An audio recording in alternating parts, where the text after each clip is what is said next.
My hip was getting worse and worse and worse, and it was throwing my back out, and I was in a lot of pain, and I was miserable. Really, it was putting a lot of stress on my family and my wife. I could hide it from my friends. They didn't see me as much because I wasn't doing as much. I was scared, and I didn't want to admit it. As you got worse and worse, the kids would say even your temperament changed. You were down, you were difficult to be around, you were grumpy. Lee had gotten to the point where he was walking like this. People would grab me and say, Linda, what's going on with Lee? Why is he walking like that?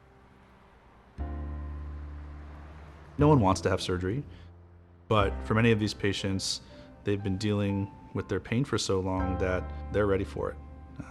But it doesn't take away their anxiety about what this means. Robotic-assisted techniques in orthopedic surgery, and in this case, hip and knee replacement, I think is going to be the way of the future. My hip replacement surgery, I went through the whole process twice. My expectations were that I'd hope I'd be out of pain. I hope I could be able to walk again and maybe do things with my family and get some of my lifestyle back. There are three major ways I can think of in which patients receive truly exceptional care. So first, preoperatively, before surgery.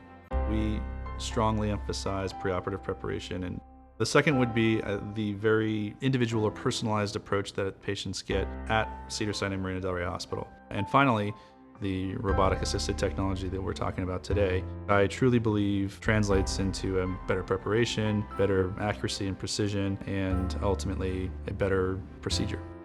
For both my surgeries, I went in about 8 o'clock, out 10:30 or 11, back in my room at noon. 5:30, we were headed home, and I spent the night at home. A little bit of a change in our lives? Great change in our lives.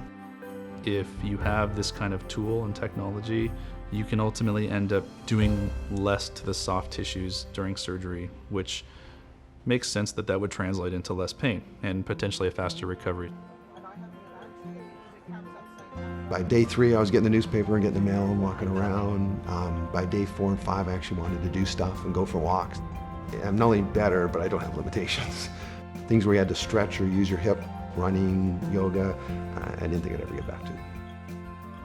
It's good to have you back. Do you think you'll be able to keep up with me now, or are you worried about that? I'm a little worried about that, honestly. The neat thing is having my life back and doing the things I love doing. In such a relatively short amount of time, you can have such an impact on somebody. To me, that's the greatest gift, and thank you, man. You've changed my life. It's one of the reasons I chose to do this. So just hearing that is thanks enough. For my 6-month anniversary, I had set that goal of doing a half marathon, and I really wanted to do it. It was neat to accomplish it. But the best part was how good I felt. I felt good the whole time.